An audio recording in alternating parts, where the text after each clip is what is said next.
Ito na po kami, nasa bungad na ng kamay ni Jesus. Ito na po, nasa bungad na kami. Pero hindi pa sila nagpapasok kasi sabi nila alas 10 pa. Ang taas niya, pero ang ganda. Ayan.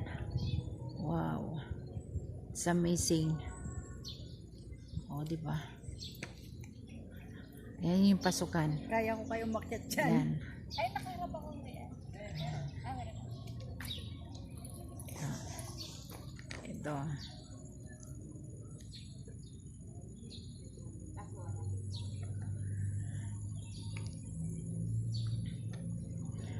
Ang ganda. Ang ganda. Kung kaya ninyong akyatin, try ninyo. Pero kami itatry namin. Ako itatry ko talaga.